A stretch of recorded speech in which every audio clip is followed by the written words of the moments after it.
Este es un nuevo día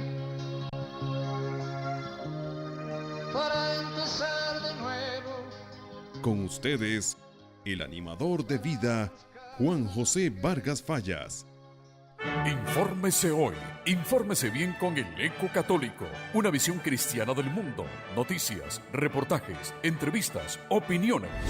Desde 1883 somos el semanario que forma e informa a los costarricenses. Léanos cada domingo, el Eco Católico, una visión cristiana del mundo. Buenos días, no se complique, viva feliz. Amigos y amigas, en este mes de enero 2018, así es, pareciera que estamos en un año en donde podemos decir, bueno, los cristianos, los evangélicos de este país, vamos a llegar ya a la mayoría de edad y vamos a saber tomar decisión acertada, correcta y sabia. Eso esperamos. Hoy un programa más para crear conciencia de lo importante que es ir a votar. Pero no solamente ir a votar sin pensar, sino analizar, reflexionar y a la hora de tomar la decisión, ver si lo que yo estoy predicando, lo que estoy hablando, lo que estoy creyendo, de verdad es lo que yo ejecuto en la vida. Me alegra mucho el día de hoy, amigos y amigas, llegar hasta sus hogares y le doy gracias a Dios por esta oportunidad. Tengo hoy un invitado muy especial, también, otro invitado muy especial. Tengo a un hermano en la fe, en Jesucristo. Tengo a un amigo que he conocido y que he seguido por sus escritos. Y últimamente me he relacionado más con él y le he dado más seguimiento. Y hoy lo tengo aquí para la gloria de Dios. Carlos Araya Guillén. Bienvenido, don Carlos. Buenos días. Buenos días en este año 2018, imagínense. Año de elecciones. Año de elecciones. Bueno, elecciones nacionales. Elecciones nacionales. Don Carlos Araya Guillén, filósofo, educador, profesor universitario, doctor en ciencias de la educación, escritor, exdiputado, exembajador, ex candidato también a vicepresidente. En fin, es un hombre que viene durante muchos años creando conciencia en el pueblo y sobre todo en los cursos, en los seminarios, en las conferencias que lo invitan, porque es una referencia. Para mí hoy es un honor tenerte aquí en este programa compartiendo con nuestros amigos. Muchas gracias, don Juan José. Usted mencionó algo muy importante, donde me he dedicado ya por 50 años, que es la formación política. Los partidos políticos necesitan tener áreas de formación política y formación cívica, que es muy importante, sobre todo frente a un proceso electoral, como ya lo mencionamos, porque algo muy importante es que según los estudios que se han hecho, en las próximas elecciones más de 1 millón de costarricenses no van a votar. ¡Qué grave esto! Gravísimo. Mientras que en otros países ir a votar les ha costado mucha sangre, aquí en Costa Rica la gente dice los políticos no sirven, los políticos son deshonestos y no van a votar.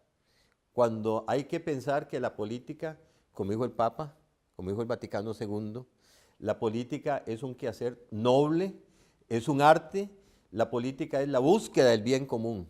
Donde se falla es en la politiquería o políticos corruptos que pierden el ideario de trabajar por el bien común y buscan trabajar por ellos mismos. Pero yo creo que tenemos que hacer, don Juan José, una campaña para disminuir ese alto abstencionismo que se da en nuestro país. Si usted es una de estas personas que dice, no, yo no quiero nada de política. Si usted es uno de los que está diciendo, otra vez Juan José, con otro invitado, metiéndonos estos temas. Amigos y amigas, es que el Papa Francisco nos pide, a nosotros los laicos, Claro, claro. Nos sí, pide el Papa Francisco. Los laicos tenemos que participar. Pero hay un aspecto que yo quisiera, don Juan José, señalar. Adelante. Que es el siguiente. Hay una diferencia entre votar y elegir. La Constitución política dice que el sufragio es obligatorio. Yo tengo que ir a las urnas electorales a votar, pero no necesariamente a elegir. Ahí donde el costarricense no hace esta diferencia. Yo puedo llegar a las urnas electorales y decir los políticos no sirven, no me convence ninguno y dejo el voto en blanco. No elegí, pero sí cumplí con el sagrado deber y derecho de ir a votar dentro de una democracia. Esa diferencia es muy importante. Por eso yo traigo y por eso Dios me pone este tipo de invitados en el programa. Muchas gracias. Ya hoy, mire, es más, podemos terminar el programa ya. Se lo digo así sinceramente. O sea, esto que acaba de decir usted, don Carlos, lo veo como inspiración de Dios. Lo veo como inspiración de Dios para nuestros amigos televidentes. Entonces, si a mí me preguntan a partir de hoy, Juan José, ¿usted va a ir a votar? Sí, voy a ir a votar, pero además voy a ir a elegir. ¿A elegir? Ah, la puña. Entonces yo ya no soy como un borreguito ahí que voy ahí a lo tonto, no. Yo voy a elegir, voy a ir a cumplir con mi deber sagrado de ir a votar. Sí, yo voy a ir a votar, pero voy a elegir. ¿Está usted preparado para elegir al próximo presidente de Costa Rica? ¿Está usted preparado? Bueno, para eso estamos aquí, para que con don Carlos, educador, filósofo, compartamos estos momentos. Ya usted nos dio la primera lección, votar y elegir. Entonces aquí estamos para que la gente elija. Y si quiere votar en blanco, que vaya a votar en blanco también, pero que cumpla con el sagrado derecho. Don Carlos, la doctrina social de la Iglesia, cuando uno estudia la doctrina social de la Iglesia, uno dice, pero ¿cómo los papas, cómo el magisterio, o sea, llega a esas conclusiones tan bellas del bien común, del servicio, de la entrega desinteresada, del sacrificio en la función pública? Entonces uno dice, bueno, yo no puedo quedarme metido en la iglesia, solo alabaré. No, yo tengo que ir adelante. Esos principios, ¿cómo se han recogido en la política, esos principios de la doctrina social de la iglesia? Mire, yo soy un estudioso de la doctrina social de la Iglesia. Yo soy evangélico, pero creo que la doctrina social de la Iglesia Católica es hermosísima, es bella, es basada en principios bíblicos, espirituales, y es una doctrina que se ha recogido en el pensamiento filosófico social cristiano. Pensamiento filosófico social cristiano defiende una serie de principios bíblicos que emanan de las Sagradas Escrituras, pero también de la doctrina social de la Iglesia, de las encíclicas, desde la León XIII, que fue la primera ya por 1891, hasta ahora hay encíclicas sociales, todas el Quadragésimo Agnus, Paz in Terris, etcétera, etcétera.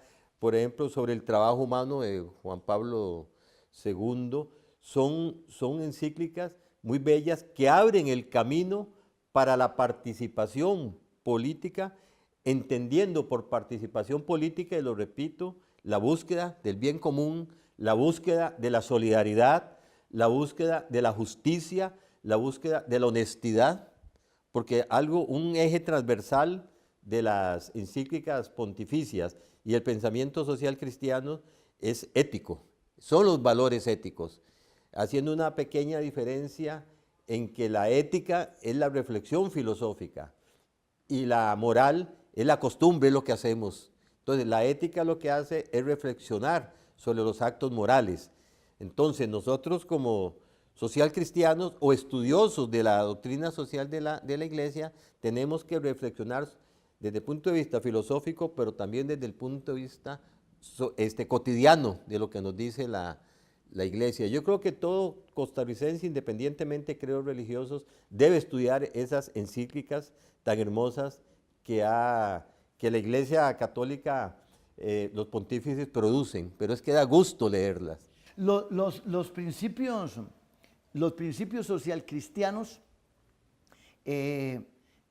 4 principios fundamentales del social cristianismo. El primero, fundamental de todo el pensamiento social cristiano, es el respeto a la dignidad de la persona humana. Por eso estamos en contra del aborto, por ejemplo, porque se respeta la vida humana. Ese es el principio, el humanismo cristiano, una naturaleza que nos ha dado un principio de dignidad, que en donde todos los hombres somos iguales, donde todos los hombres tenemos derechos, donde todos los hombres merecemos respeto. Otro principio, segundo, muy importante, es el bien común, la búsqueda del bien común, el bien de las mayorías, no mi interés particular y egoísta, sino el interés comunitario. Por eso en el pensamiento social cristiano se habla de comunitarismo, que es el bien de la mayoría. Tercer principio, para mí uno de los más hermosos, es la solidaridad. ¿Con quién soy solidario? Con mi prójimo. Pero resulta, don Juan José, que a veces yo no conozco a mi prójimo. Entonces, ¿quién es mi prójimo? Todo aquel que aparece en el camino de mi historia personal, aunque yo no lo conozca. Yo estoy luchando en política porque un partido llegue al gobierno por un ideario de solidaridad, de justicia. Pero todos los beneficiados de ese gobierno yo no los conozco, pero son mi prójimo. Entonces, la solidaridad incluye a todos los prójimos. Y por último, podemos señalar un principio importante que es el mantenimiento del sistema democrático. Porque sin democracia no hay partidos políticos, sin democracia no hay elecciones y sin democracia no podemos nosotros vivir en libertad. ¿Qué principios más hermosos? Son los principios definitivamente bíblicos, son principios que están registrados en encíclica. Entonces yo me pregunto, don Carlos, y le hago la pregunta a usted como filósofo. Entonces ahí están los principios, ahí están los valores, ahí permanecen. Entonces la gente habla de crisis de valores, crisis de principios, que el matrimonio está en crisis, que la política está en crisis. O sea, no es la política ni el matrimonio ni crisis de valores, no. Es la crisis interna nuestra como seres humanos.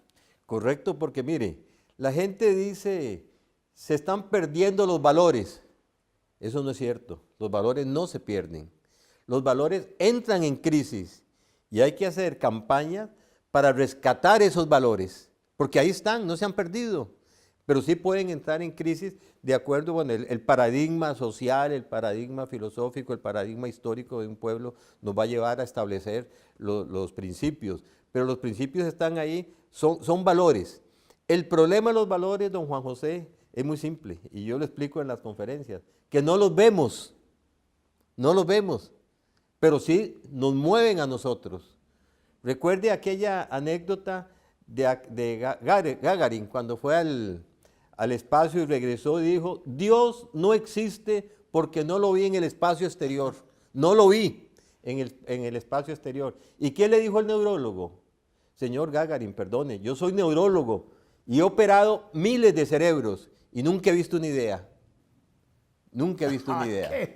Qué belleza, entonces, Carlos, qué belleza. Ahí está, los valores son iguales, pero nos mueven. Tenemos que interiorizarnos, tenemos que vivirlos. Eso se llama en filosofía axiología, que es el estudio de los valores. Carlos, ahora cuando escucho a Carlos, se lo voy a decir públicamente. Públicamente, usted está en deuda. Usted está en deuda con Dios. Oye, está en deuda con Dios, conmigo y con los televidentes. Usted está en deuda. Porque a este hombre yo le he ofrecido una cápsula de 1 minuto en mis programas aquí, porque cada vez que él habla es un enriquecimiento para uno. Cada vez que usted habla es un enriquecimiento para uno. Y esta historia de Gagarin es una historia bellísima, esta de las ideas. Y entonces estás en deuda. Y aprovecho este momentito aquí para la entrevista para decirte que reflexione. Ahora que estamos empezando este año y piense. Yo sé que usted es un hombre muy ocupado, pero usted sacó una mañana, viene aquí con nosotros y todo, se pone y viene cada minuto, se echa 60, la cabeza suya es buena para eso y sería una bendición. Ahí te lo dejo. Muchas Ahí gracias. te lo dejo. Solo una aclaración, a mí me encanta dar conferencias, paso toda la semana dando conferencias. Solo en Colipro llegan 300, 400 personas a escuchar las conferencias. Y en todo lado donde me inviten, yo voy voluntariamente a dar charlas. He dado también conferencias en otros países, pero no soy amigo de estar saliendo en la televisión. Ahí es el problema. No soy amigo. Hay muchos políticos que buscan estar saliendo en la... Sí, cuando fui diputado, tuvieron los periodistas la gentileza de nombrarme diputado del año, el mejor diputado del año.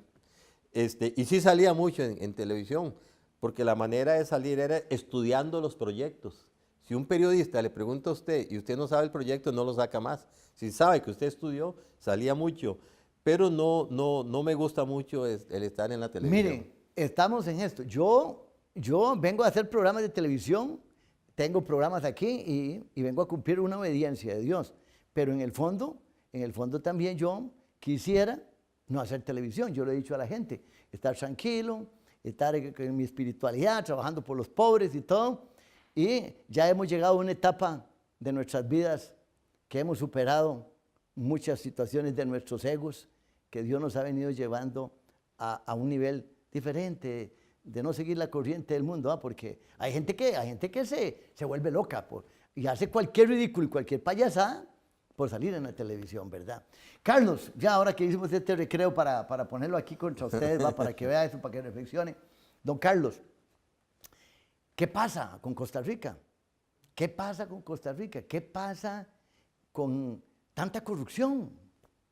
Mire, Ese es el peor problema de Costa Rica, como algunos están queriendo decir. Si se resuelve la corrupción y vamos a agarrar toda esa plata para destinarla para eso, ya se solucionan todos los problemas. ¿Qué pasa? Dice el cardenal Maradiaga de Honduras. Oscar Rodríguez Maradiaga.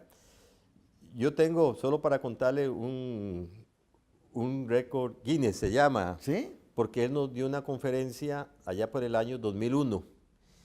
Tan brillante la conferencia sobre ética, sobre corrupción y cultura, que yo se la paso a mis alumnos en la universidad, la pasé en las conferencias que doy a profesores, etcétera, etcétera, y la he visto 271 veces.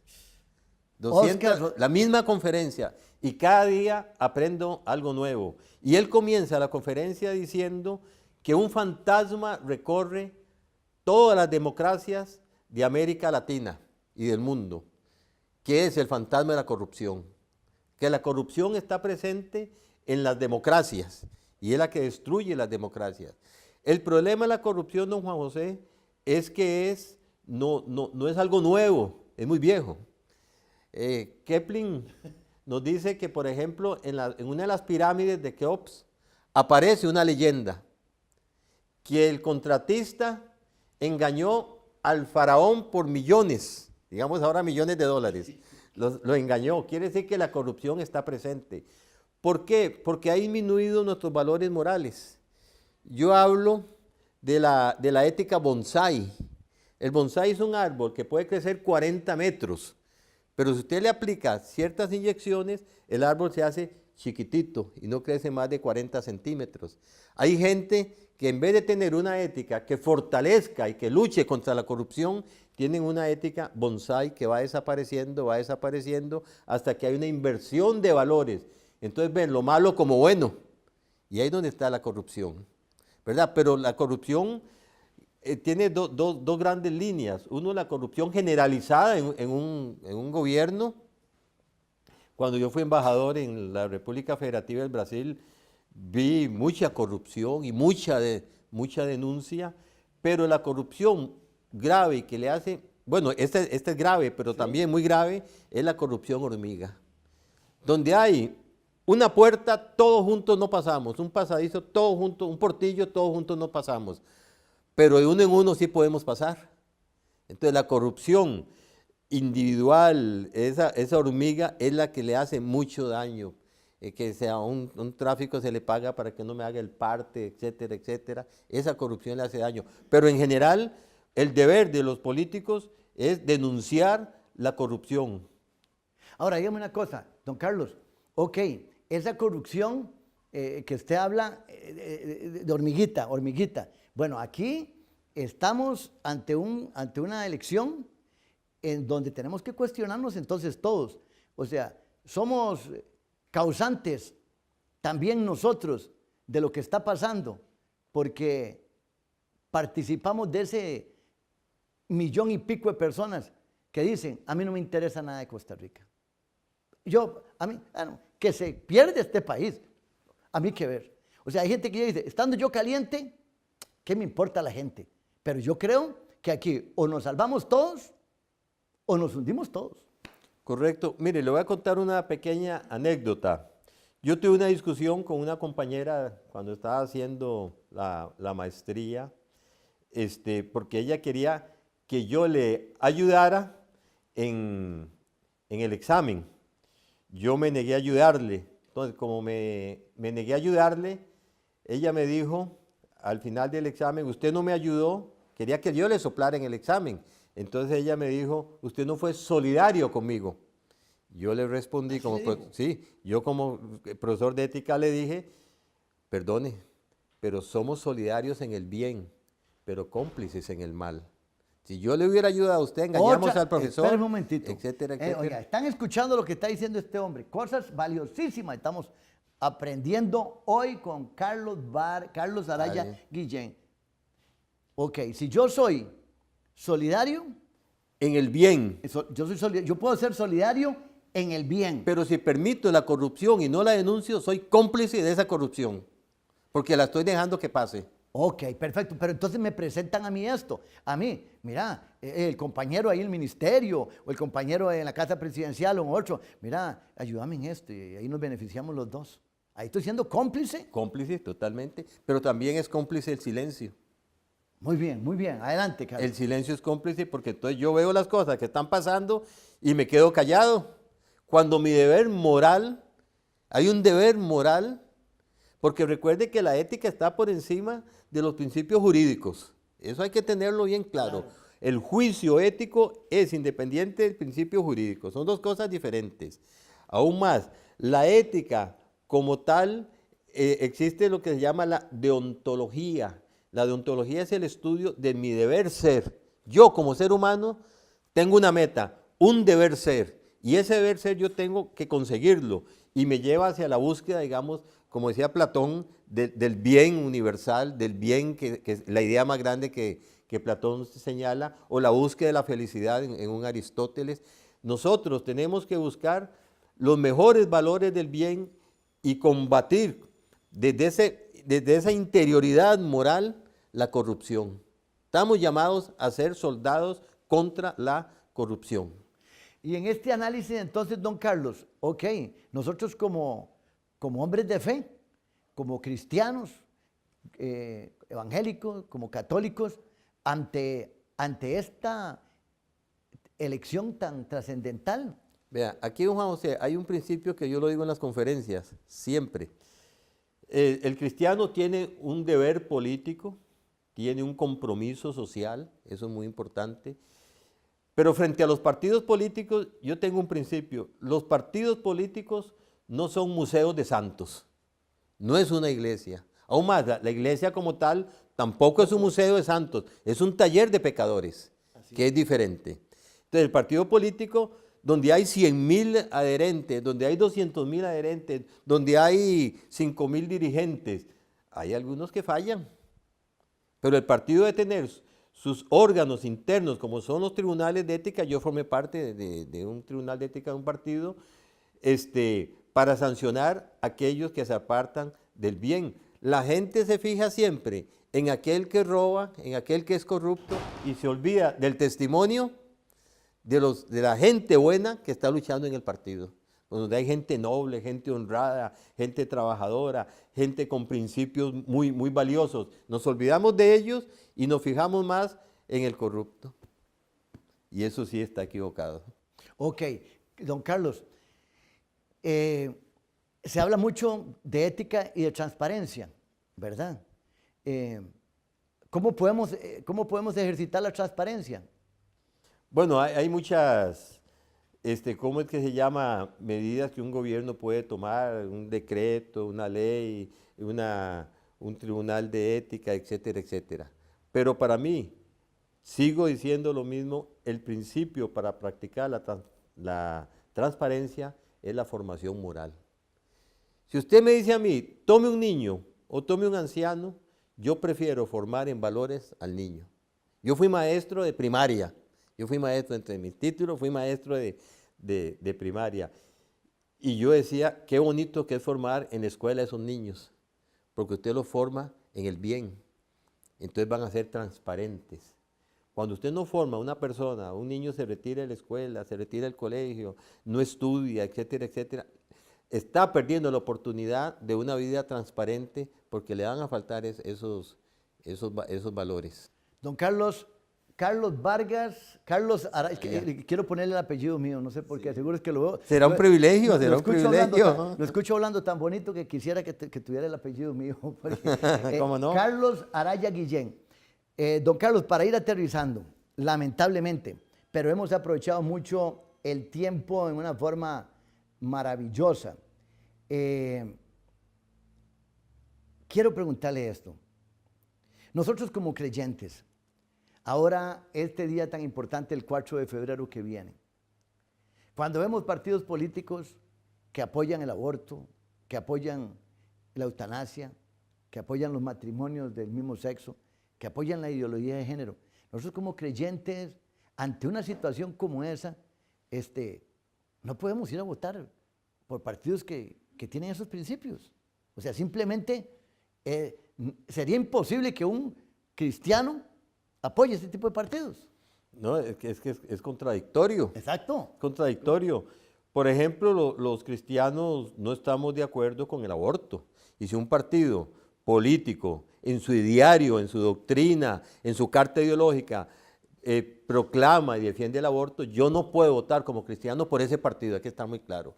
Si yo soy católico, si yo soy cristiano, pero ese candidato apoya el matrimonio del mismo sexo, apoya el aborto, apoya la ideología de género y me dice, mira, apoyame y vos vas de ministro, apoyame y vos vas de esto. Es que es anteponer mi egoísmo personal, mi deseo de figurar, de ser un ministro, se pone eso por encima de los valores y los principios morales. O sea, se invierte la escala. Y no, los principios morales son los que rigen mi vida. Entonces, por principios morales, por principios éticos, por principios de solidaridad humana, yo tengo que ser fiel a esos principios. Entonces, si yo, por ejemplo, los cristianos no aceptamos, y esto quiero que quede bien claro, el matrimonio entre personas del mismo sexo, el igualitario, no aceptamos. Yo no puedo apoyar a un candidato que tenga esa visión. Yo estoy participando en política, participé en la carta ideológica de mi partido, etcétera, etcétera. Y yo no sé si debo mencionarlo o no debo mencionarlo, por quién voy a votar y por quién estoy participando. Pero, por ejemplo, en el caso de Rodolfo Pisa, él ha sido muy claro, muy claro. No estoy a favor del matrimonio igualitario. Por ejemplo, la ideología de género. Ya yo he escrito varios artículos que se los han multiplicado mucho sobre la ideología de género. Yo no creo que ser hombre o mujer es una construcción social. No es una construcción social. Eso es falso desde el punto de vista filosófico. Es una cuestión natural. Y si mencionamos lo religioso, dada por Dios.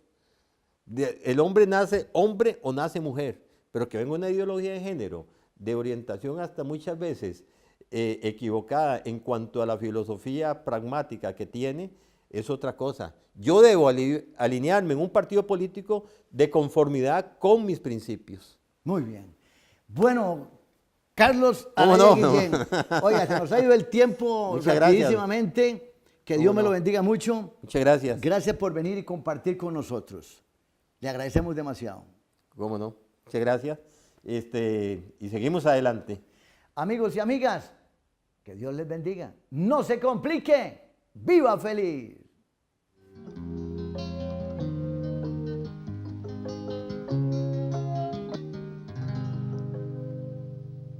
Este es un nuevo día